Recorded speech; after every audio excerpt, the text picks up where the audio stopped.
Hi everyone, welcome to my channel. Today I'm going to be showing you how to make beeswax covered bowl covers with the elastic so that they custom fit each bowl. This is my small, this is my medium, and I'm going to do 3 sizes: small, medium, and large. These are the fabrics that I picked out. I just think they're just so cute. I wanted to go with a kind of a same color theme, so I kind of every fabric has a bit of beige in it. And when I get ready, I'm doing these for Christmas gifts. When I get ready to give them to people, I'm going to have them, not everybody's going to get the same pattern throughout. So one person might get this in the small, this one might be in the medium, this may be in the large. But first thing I'm going to do is I'm going to iron out my fabric. And I've got my iron right here, and it's set on cotton. And I'm just going to go through and I'm going to get all the creases out. So to figure out what I need, I'm going to start with my small bowl. And for my small bowl, I did 12 inches, a 12-inch circle. So I'm going to take my fabric tape, let's do this way here so you can see better,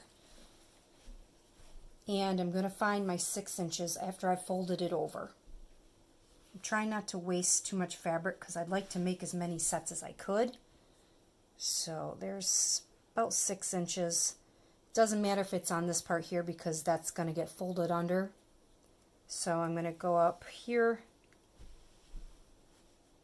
and kind of bring my tape around to make sure that my 6 inches is covered, which it is.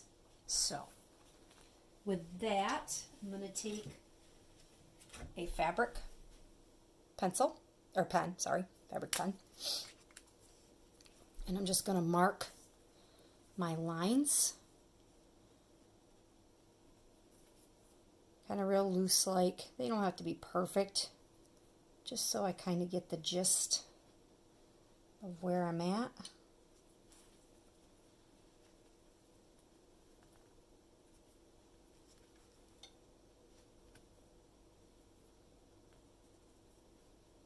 Okay. I don't know if you can see them or not. Let's see. 6 inches is here. Make sure it's right there. So then I'm going to take my scissors and I'm going to cut out that circle. Now that I got my circle cut out, I'm going to fold over my fabric, take some pins,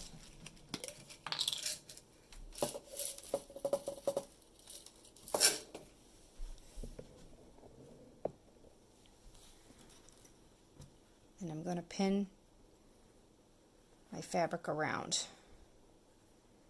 Now you can either double do it or just single. Just leave yourself enough space to run your elastic in through the back side. So I'm going to go ahead and pin all the way around.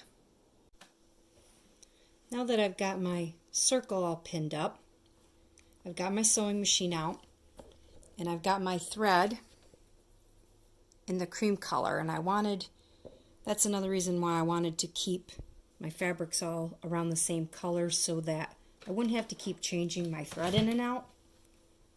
So I'm going to go ahead and I'm going to sew around the edge of my fabric, making sure that I leave a gap in between for the elastic to go through.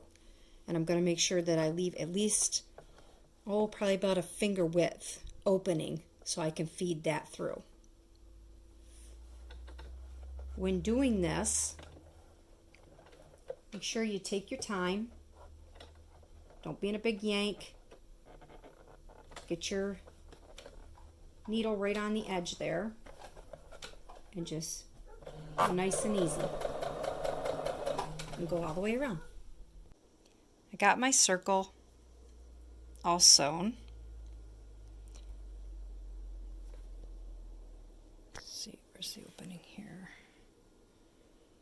Here it is. There's my opening to run my elastic through. When I sew, I like to keep a garbage bag next beside me because I like to trim off my threads, loose threads and things as I go and try to keep it neat, which I struggle with, but that's what I try to do. For my elastic, I've got this, I believe it's 1/4 inch elastic, and I'm going to take and run this around the outside of the bowl and subtract about 1 inch. For the purposes of this bowl, I cut my elastic around 14.5 inches long. I'm going to take my safety pin and I'm going to run it. Well, I'm going to double over on the end here, and then I'm going to put my safety pin through. And then I'm going to run it along the inside of my seam.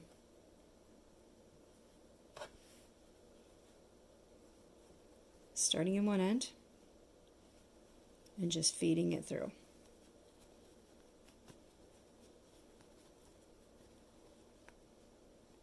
Sometimes the smaller safety pins work better, especially if you have a small seam. But this one I think will be okay. And I'm going to run that all the way through. Just be mindful of this end here not going all the way into your seam also. So if you want, you can take and pin this end at your opening so that way it doesn't go all the way through. Now that I've run it through, I baste the ends together with the safety pin and do a test fit before I sew the two ends together to make sure that I can't get rid of some more elastic, because I want it to fit snug. Not too tight, but snug. Let's grab my bowl here.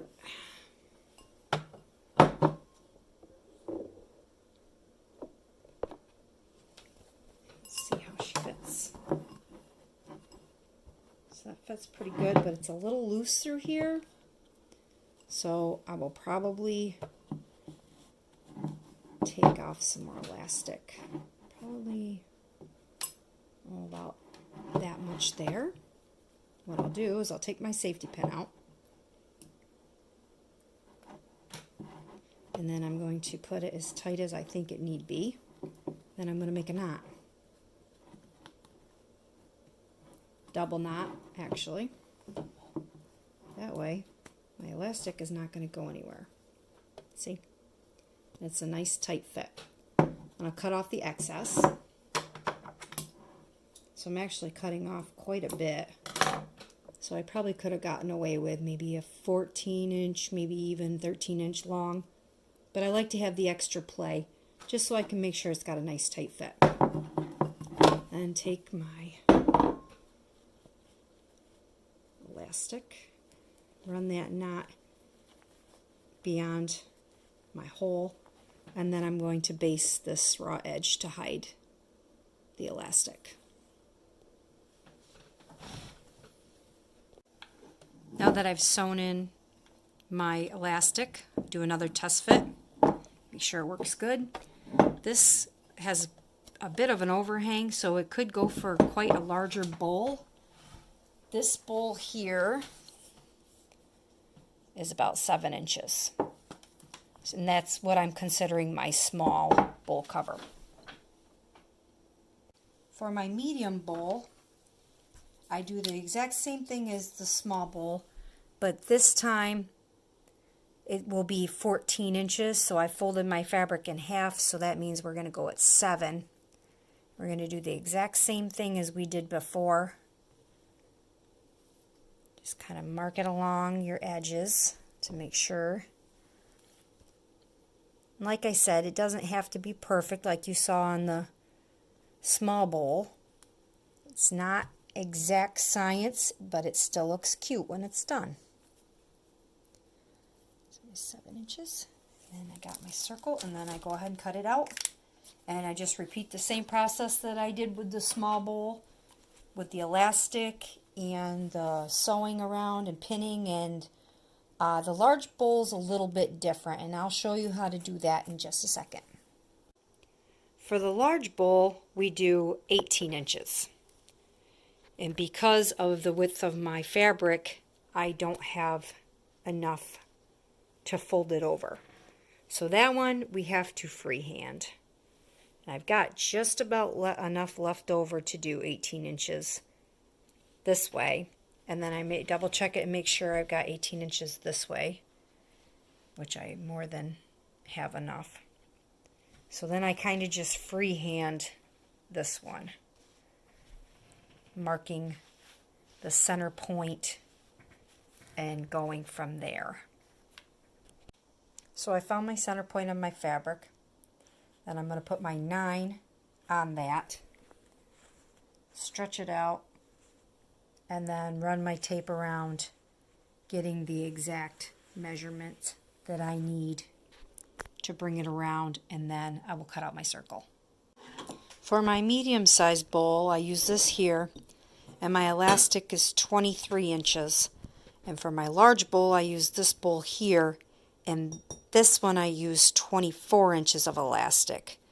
This one, I believe, is a 2.5 liter. I have no idea what this one is. This is a 10 cup, so if that helps. But that's my small, medium, and large. So I got my elastic cut, and I'm going to go through and do like I did with the other ones and run it around the inside. So here are my small, my medium, and my large bowl. Now my large bowl, this bowl here, I put ruffles on it, or lace, sorry. Before you put the elastic on, put your ruffle where you want it, and then put your elastic on. Okay? Let me give you a quick measurement so that you know. I think we already did this one, but this is roughly 7 inches. This bowl here is 9, and this bowl here is 10. And all these covers, I made the elastic a little loose, so as you can see, they don't go up the bowl too tight, so these can fit quite an array of sizes of bowls. And I'm going to make all my sets first, then I'm going to wash them before I put my beeswax on. And I also made some bags. I made some fabric snack bags in various sizes with leftover fabric that I had, and I just folded them over and sewed up the sides, and then I pinched the inside. This is hard one-handed. Oh, sorry. I pinched it on the edge, sewed across, and then cut that off, and that's what gives you that nice bottom like that. And then I folded the top over and sewed it. I ordered a buttonhole attachment for my sewing machine. I had one, but I have no idea where it went. I haven't used it in a long time. But what I'm going to do is I'm going to sew buttonholes on each side of the bag, front and back. Then I'm going to run a string in through there. That way you can pull the bag tight. I'm either going to do it there and there and on the other side, or I'm going to put 2 in the middle here and then draw it across. But I put the seam here, so I don't think that's going to work. If the bag was one piece, then it might work, but I think I'm going to have to go here and here and then pull it, drawstring tight. Now before I do the beeswax, like I said before, I'm going to do all my fabric pieces up first. Then I'm going to turn them inside out and I'm going to wash them with a mild laundry detergent, and then hang them out on the clothesline to air dry. Just to make sure that there's no chemicals or anything on them. I want them to be nice and clean before I put the beeswax on. for my ruffle or lace that I was telling you about earlier, you can put lace around them. I'm just going to show you real quick how I did that. I sewed my channel first for my elastic. Before I put the elastic in, I ran my ruffle lace around it, and I lined up the edge of my lace with the seam of my channel and pinned it around, and then I will sew that on there so that it doesn't affect the elastic, where the elastic's going to go. Lace on first, then the elastic. I've got my beeswax melted pretty good, so I'm going to start applying it to my cover. Now what I'm doing first is I'm doing the edges first. I bought this paintbrush set at the Dollar Tree. I have noticed that it's leaving some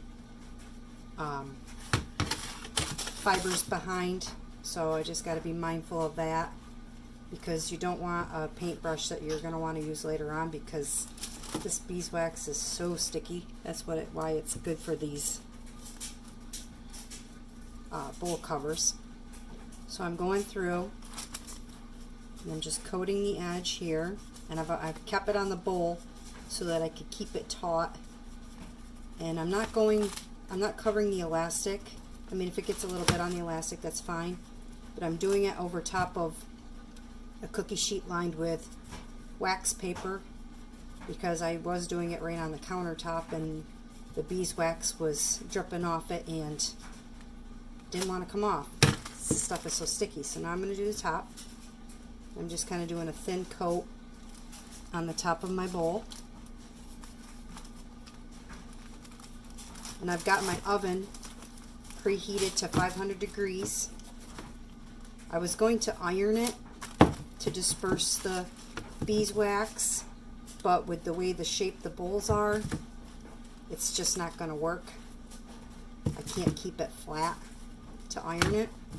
I did try it on one, and where the iron touched between the parchment and the beeswax, it did soak into the fiber really nice, but like I said, with it being rounded, it's hard to do. So there's my cover, all coated in beeswax, and I'm doing the parchment also to catch any extra beeswax and putting it right back into the crock pot. Sorry, I keep calling it a crock pot. Slow cooker.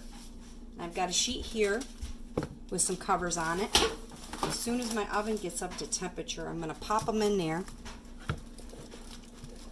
and have them melt pretty good. So I was able to get 5 on there, 1 large, 3 small, and a medium. So I'm going to time it and see how long it's going to take for the beeswax to melt in. So I literally put these in the oven at 500 degrees for 2 minutes. And when they come out, you can see the smoke coming off them. And you can see that the beeswax is melted into the pores. And I've got them hanging on knobs that I have laying around the house to dry. And they don't take very long to dry. And then you got your beeswax cover. Here they've been in the oven for 2 minutes, and you can see they're smoking hot. Recommend an open up on a window here, because it does not smell pleasant.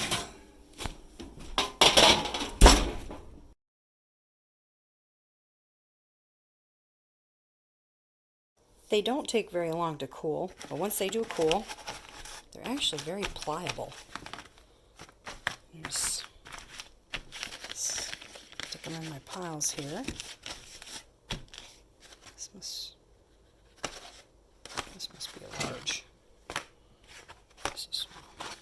I'm glad I went with the beige, because once you put the wax on, it kind of goes with the colors.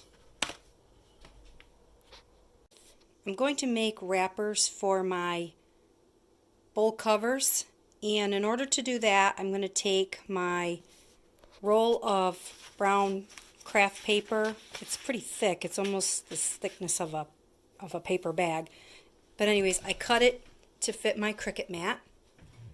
And I'm opened up my design space. And we're going to upload an image.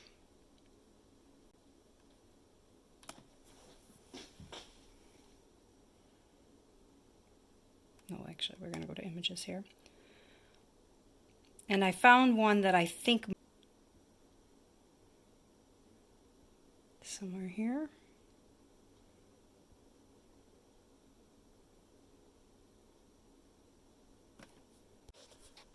So this is what I'm going to use. I went to images, checked the free, and then I typed in card. And this is what I'm going to use for my wrapper. So we're going to add that to our canvas. And all I'm really interested in is the envelope. I don't care about any of this other business. So I'm going to go through and delete everything that I don't want and just leave the envelope. As you can see, I'm just going along the edge here, clicking the things I don't want, and then clicking delete, till all I'm left with is my envelope and my scoring lines. Then I'm going to make it the size that I want by coming up here, unlocking that, and then typing in the size that I want. Now I've already made a test piece and this size works pretty good. So the size I have here is right here. And like I said, that works pretty good. So I wanted to put in this area here the directions on how to keep these for as long as you can. So in order to do that, I was going to print them off, but the sheet is bigger than my printer. So I'm going to go to text, and I think I had my font on 30. Just play around with your fonts, and then I'm going to have the Cricut machine write the directions on the back. This is going to be the back of the envelope when it gets done. Okay, so I got what I'm going to put on there, and I used the Bradley hand. I always have to keep changing this anyways. So I'm going to put it on pen so I get a better feel of what it's going to look like when it prints. And I put on there how to care for covers. Hand wash only with mild dish soap, air dry. If taken care of properly, they should last between 6 months to 1 year. And then I put in all caps, do not use to cover raw meat. Here are my bowl covers all packaged and ready to go. I took my Cricut and made the bee with the foil tool. And then I just took some twine that I had and wrapped around each package. I cut the top of the envelope portion off because I didn't really need it on there. And that's what it looks like on the back. That's the front. And I think that they turned out pretty good. Thanks for watching.